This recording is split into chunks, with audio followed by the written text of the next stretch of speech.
விவிலியம் அறிவோம். வணக்கம் அன்பர்களே. இன்று நாம் அறிய போகும் பகுதி தோபித்து அதிகாரம் 5. வானதூதர் ரஃபேல். அப்பொழுது தம் தந்தை தோபித்துக்கு மறுமொழியாக, தோபியா, அப்பா, நீங்கள் எனக்கு கட்டளையிட்ட அனைத்தையும் செய்வேன். ஆனால் எப்படி கபேலிடமிருந்து அந்த பணத்தை திரும்ப பெறுவேன்? அவருக்கு என்னை தெரியாது, எனக்கும் அவரை தெரியாது. அவர் என்னை யாரென்று அறிந்து கொள்ளவும், என்னை நம்பி என்னிடம் பணத்தை கொடுக்கவும் நான் எத்தகைய அடையாளம் காட்டுவேன்? மேதியாவுக்கு எவ்வழியாக செல்வது, எவ்வாறு செல்வது என்று எனக்கு தெரியாது என்றார். அப்பொழுது தோபித்து தம் மகன் தோபியிடம், ஆவணம் ஒன்றில் கபேல் கையொப்பமிட்டார், நானும் கையொப்பமிட்டேன். அதை 2ஆக கிழித்து ஒவ்வொருவரும் ஆளுக்கு ஒன்றை எடுத்துக்கொண்டோம். அதை பணத்துடன் வைத்துள்ளேன். இன்றைக்கு 20 ஆண்டுகளுக்கு முன் அவரிடம் பணத்தை கொடுத்து வைத்தேன். இப்பொழுது உன்னோடு செல்வதற்கு நம்பிக்கை வாய்ந்த ஒருவரை நீயே தேடிப்பார். நீ திரும்பும் வரைக்கும் உள்ள கூலியை அவருக்கு கொடுப்போம். கபேலிடமிருந்து அந்த பணத்தை பெற்றுவா மகனே என்றார். தம்முடன் மேதியாவுக்கு செல்ல வழி தெரிந்த ஒருவரை தேடி தோபியா வெளியே சென்றார். சென்று தம்முன் நின்ற வானதூதர் ரஃபேலை கண்டார். ஆனால் அவர் கடவுளின் தூதர் என்பது அவருக்கு தெரியாது. அவரிடம், இளைஞரே, எங்கிருந்து வருகிறீர் என்று வினவினார். அதற்கு அவர், உன் உறவின் முறையினர்களாகிய இஸ்ரேல் மக்களுள் நானும் ஒருவன். வேலை தேடி இங்கு வந்துள்ளேன் என்றார். மேதியாவுக்கு செல்ல உமக்கு வழி தெரியுமா என்று தோபியா கேட்டார். அதற்கு அவர், ஆம், பன்முறை அங்கு சென்றுள்ளேன். அது எனக்கு அறிமுகமான இடம். எல்லா வழிகளையும் நான் அறிவேன். அடிக்கடி மேதியாவுக்கு சென்று ராகியில் வாழும் நம் உறவினர் கபேலுடன் தங்கியிருக்கிறேன்.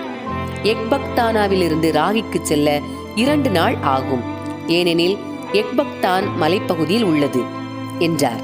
தோபியா, இளைஞரே, நான் சென்று என் தந்தையிடம் சொல்லிவிட்டு திரும்பும் வரை எனக்காக காத்திரும். நீர் என்னுடன் வர வேண்டும். உமக்குரிய சம்பளத்தை கொடுப்பேன் என்றார். அதற்கு அவர், சரி, நான் காத்திருக்கிறேன், ஆனால் மிகவும் தாமதியாதீர் என்றார். தோபியா உள்ளே சென்று தம் தந்தை தோபித்தை நோக்கி, நம் உறவின் முறையினர்களாகிய இஸ்ரேல் மக்களுள் ஒருவரை கண்டு கொண்டேன் என்றார். அவரிடம் தோபித்து, மகனே, அவருடைய இனம் எது, குலம் எது, உன்னுடன் செல்வதற்கு நம்பிக்கை வாய்ந்தவரா என அறியும் பொருட்டு அவரை என்னிடம் அழைத்து வா என்றார். தோபியா வெளியே சென்று அந்த இளைஞரை அழைத்து, என் தந்தை உம்மை கூப்பிடுகிறார் என்றார். அவர் உள்ளே சென்றதும் தோபித்து முதலில் அவருக்கு வணக்கம் தெரிவித்தார். அதற்கு ரஃபேல், வணக்கம், எல்லா மங்களமும் உரித்தாகுக என்று வாழ்த்தினார். எனக்கு இனி என்ன மங்களம் உண்டு? நான் பார்வையற்ற மனிதன். விண்ணக ஒளியை என்னால் காண முடியாது. ஒளியை ஒருபோதும் காண இயலாத இறந்தோர் போன்று இருளில் கிடக்கிறேன். நான் உயிர் வாழும்போதே இறந்தவர்களுடன் இருக்கிறேன். மனிதரின் குரலை கேட்கிறேன், ஆனால் அவர்களை காண முடிவதில்லை என்று கூறினார். அதற்கு அவர், அஞ்ச வேண்டாம், விரைவில் கடவுள் உமக்கு நலம் அருள்வார், துணிவு கொள்ளும் என்றார்.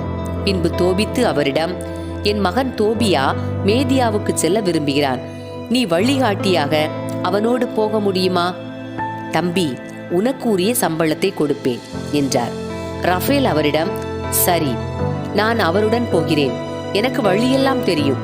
பன்முறை மேதியாவுக்கு சென்றுள்ளேன். அதன் சமவெளிகள், மலைகள் எங்கும் பயணம் செய்துள்ளேன். அவையெல்லாம் எனக்கு நன்கு பழக்கம் என்றார். அதற்கு தோபித்து இளைஞரிடம், தம்பி, உன் குடும்பம் எது, குலம் எது, சொல் என்றார். அவர், குலத்தை பற்றி தெரிந்து கொள்ள வேண்டிய தேவை என்ன என்றார். அதற்கு அவர், தம்பி, நீ உண்மையாகவே யாருடைய மகன் என தெரிந்து கொள்ள விரும்புகிறேன். உன் பெயர் என்ன என்று வினவினார். ரஃபேல் அவரிடம், நான் உம் உறவினர்களுள் ஒருவனான பெரிய அனனியாவின் மகன் அசரியா என்றார். தோபித்து இளைஞரிடம், தம்பி, நீ உடல் நலமும் பிற நலன்களும் பெற்று வாழ்க. உண்மையை தெரிந்து கொள்ளவே உன் குடும்பத்தை பற்றி அறிய விரும்பினேன். எனவே என் மீது சினம் கொள்ளாதே. நீ என் உறவினர்களுள் ஒருவனே. நல்ல சிறந்த குடும்பத்தைச் சேர்ந்தவன். பெரிய சமல்யேனின் புதல்வர்களான அனனியா, நாத்தான் ஆகிய இருவரையும் நான் அறிவேன். அவர்கள் என்னுடன் எருசலேமுக்கு சென்று வழிபடுவதுண்டு. அவர்கள் நெறி பிறழாதவர்கள். உன் உறவினர்கள் நல்லவர்கள். நீ நல்ல குடும்பத்தைச் சேர்ந்தவன். உன் வரவு நல்வரவாகுக என்று கூறினார். அவர் தொடர்ந்து, உனக்கு நாள் ஒன்றுக்கு 1 திராக்மா சம்பளமாக கொடுப்பேன். மேலும் என் மகனுக்கு ஆகும் செலவுகளைப் போன்றே உன் செலவுகளையும் ஏற்றுக்கொள்வேன். என் மகனுடன் செல், உனக்குரிய சம்பளத்தை விட மிகுதியாகவே கொடுப்பேன் என்றார். ரஃபேல் அவரிடம், அஞ்ச வேண்டாம், நான் அவருடன் போவேன். நாங்கள் நலமே சென்று திரும்புவோம், ஏனெனில் பாதை பாதுகாப்பானது என்றார். பிறகு தோபித்து அவருக்கு வாழ்த்து கூறி, எல்லாம் நலமாக அமையட்டும் தம்பி என்றார். பிறகு தம் மகனை அழைத்து அவரிடம், மகனே, பயணத்திற்கு ஏற்பாடு செய். உன் சகோதரனுடன் புறப்படு. விண்ணக கடவுள் உங்களை பாதுகாப்புடன் வழிநடத்தி நலமே என்னிடம் கொண்டு வந்து சேர்ப்பாராக. அவருடைய தூதர் உங்களை நலமே வழி நடத்துவாராக என்றார். தோபியா புறப்படும் முன் தம் தந்தையையும் தாயையும் முத்தமிட்டார். அப்போது தோபித்து அவரிடம், நலமே சென்று வா என்றார். ஆனால் அவருடைய தாய் அழுது கொண்டே தோபித்திடம், ஏன் என் குழந்தையை அனுப்பினீர்? அவன் நமக்கு ஊன்றுகோலும் உரு துணையும் அல்லவா? பணமா பெரிது? நம் குழந்தை அதைவிட மதிப்பு வாய்ந்தவன் அல்லவா? ஆண்டவர் நமக்கு அருளிய வாழ்வே நமக்கு போதுமே என்றார். தோபித்து அவரிடம், கவலை வேண்டாம், நம் மகன் நலமே சென்று திரும்புவான். அவன் நலமுடன் உன்னிடம் திரும்பும் நாளை நீ காண்பாய். எனவே கவலை வேண்டாம். அன்பே, அவர்களை பற்றி அச்சம் கொள்ள வேண்டாம். நல்ல தூதர் ஒருவர் அவனுடன் சென்று பயணத்தை வெற்றியாய் முடித்து நலமே திரும்ப அழைத்து வருவார் என்றார். அதை கேட்ட தோபியாவின் தாய் அழுகையை நிறுத்தினார். அன்பர்களே, இறை வார்த்தையோடு பயணித்தோம். இறைவனோடு நம் பயணத்தை தொடர்வோம்.